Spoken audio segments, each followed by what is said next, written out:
Sometimes you just have a gut feeling about something in life, and no matter what the outside world says, no matter what other people's opinions are, it does not change the way you feel about it. This word is called conviction, and that is exactly what I've had in Kaspa ever since I found it. I believe it is the best proof of work that there is. Scalable with smart contracts. Thank you to everything Bitcoin has done. It'll always be the gold. It'll always be the granddaddy of them all. But Kaspa really is the silver to Bitcoin's gold. The price has been beat down a lot lately after some very big things has happened.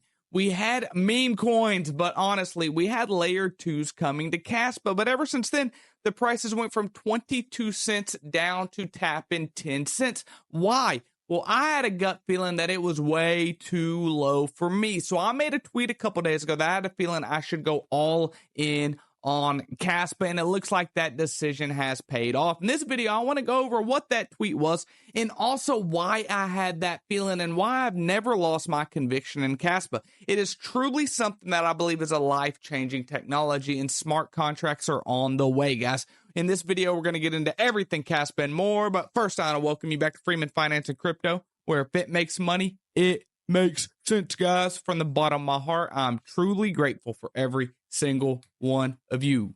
But if you're not subscribed, please pause the video, hit subscribe, hit that bell notification. Now let's get into the video, guys. A couple nights ago, I just had a feeling. I was laying down by the fireplace, drinking some nice hot tea, had my beautiful wife right next to me, and I thought, Kaspa is way too low. And she said, "What did you say?" And I said, "Baby, you are beautiful."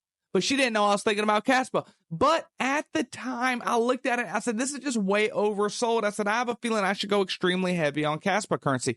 Everyone's saying it's dying and underperforming. People giving up. A smart man once said, be greedy when others are fearful and fearful when others are greedy. Everyone was fearful. What's that make me? And we could see right here where I circled this is when I sent out that tweet, guys. I'm not a caller or anything like that, so please don't think that.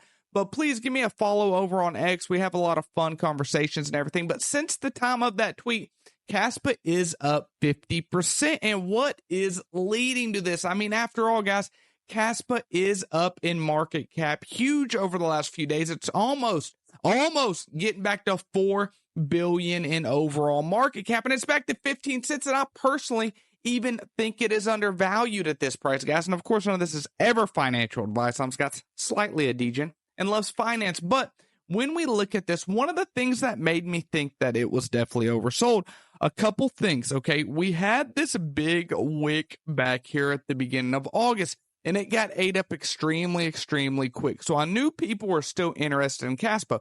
And then back here in April, we had this low to 10 cents, and that was the first low we had had since breaking out of this previous all-time high over here.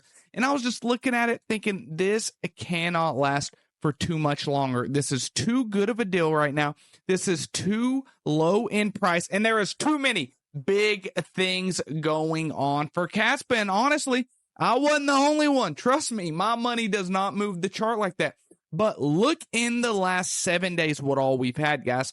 746 more fish, 219 dolphin, 18 shark. That's 1 million to 10 million Kaspa tokens, 1 whale, and 2 humpbacks. Now you might be saying, why did we lose the crab and octopuses, guys? This is most likely because of growth. If you are an octopus and you move into another tier, then you are no longer in that lower tier. So I do not think that necessarily means these smaller guys are cheating out. But even the crabs, the people we love, the people that are coming into Kaspa, going to one day be the dolphin, be the shark, be the whale, the guys that are really going to hold it down are starting to grow. Look at the last hour, 72 crabs and 3 octopuses, guys. So these people know that Kaspa is the fastest open source, decentralized, fully scalable layer 1 in the world. And the thing is that Kaspa does not even have all the smart contract capability yet, and they're not even listed on any tier 1 exchanges, guys. And that's exactly why I partnered with Caleb and Brown to be the official brokerage of Freeman Finance and Crypto, guys.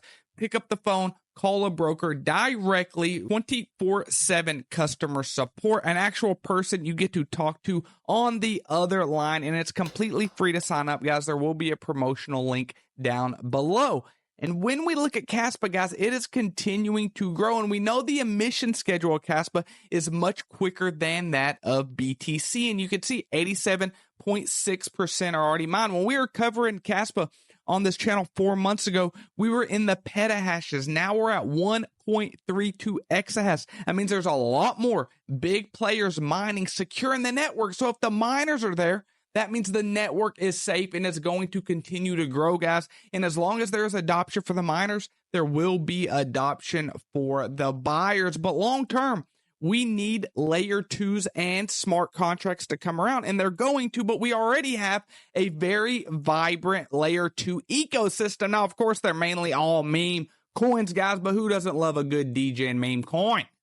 We all do. We all do deep down, whether you want to admit it or not. But even though some of these have performed well, some of them haven't. Some people love meme coins, some of them hate meme coins. I think overall they are good for the network. They bring attention to the network, and they just bring some money, liquidity into the network. Now, what I think is going to be best is as this emission schedule keeps on going and it gets flatter and flatter and flatter, and there's less tokens coming into circulation, we will need to bring liquidity into Kaspa. And the biggest thing I'm looking for is USDT and USDC KRC20. Guys, stable coins on the network will bring tremendous amounts of liquidity to Kaspa. And as you can see here, smart contract implementation. The aim of Kaspa is to become the fastest, most scalable, and secure layer 1 proof of work. And guys, they've reached so much of this. They already have layer 2 applications and meme coins, but what we do not have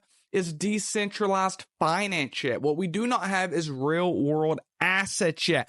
That is going to really elevate Kaspa to be just a good money transfer layer 1 to actually something that could potentially replace Solana, or dare I say Ethereum one day. It is better in every single way. Ethereum used to be proof of work and they migrated to proof of stake, but the problem is it was still expensive and not very scalable. That's why there is so many layer 2 scaling solutions built onto Ethereum. But Kaspa has it all. The biggest downfall to Kaspa is the fact that there was no ICO. It's a complete fair launch, and because of that, we have to understand that this growth will be slow when it comes to tier 1 exchanges, when it comes to this big stream adoption, because those exchanges have to buy their liquidity just like you and I. And maybe, just maybe, those exchanges should have been following Freeman Finance and Crypto on YouTube a couple nights ago when we called the bottom, because it does look like we have had a clear breakout from there. But let's look at the big scheme of things. How have we dropped? Where can we go? So you see right here, we fell under the 618 level. I was wanting to see if we would make it to the 786 level. I think that is wrote off for now. Of course, it always could drop more. But what am I looking for next? So obviously, we're going to have resistance right here at the previous all-time high of about 21.22 cents. But if we look and we measure each of these moves right here, we had this all-time high, and then the following all-time high was a 23% increase. And then we had this all-time high, and that was about a 10% increase. But I think that is nothing compared what we are about to get, guys. We are about to get a historical pump with Kaspa. I think we're about to see mainstream adoption into Kaspa. And I had showed before these drops and why they were not crazy. If we were to look at this and we look at this one, we come up to that, we could see that it fell right here to the 618 level. If we move over and look at this next one and we see where it dropped down to, wrong one. If we move over to this one and look at where it dropped down to way underneath the 786 level, closer to the 886 level, guys. If we go to this one that happened a lot earlier in Kaspa's life, we could see where it dropped down to, getting all the way back to baseline approximately. If we were to pull the pump back from here, it would be around the 886 level, guys. So the thing is that this type of consolidation is healthy. It gets early investors who were up on a lot of profits, a lot of big bags. They can go buy their Lambos and do all of that, and let long-term holders, let crabs octopuses and people eventually become whales. But guys, I'm extremely bullish on Kaspa. I think the future is so bright. There is no changing my conviction in Kaspa. But guys, let me know, where do you think Kaspa is going to go this cycle? A lot of people have said $2, $5, $10. I've been one to say I could see it passing Solana, guys. Now, maybe that's a little too moon boy-ish, but what's your price prediction? Let me know, guys. Watch this video up above, and if you're not a part of the Free Minute Finance family, what are we doing? Subscribe. I love you all.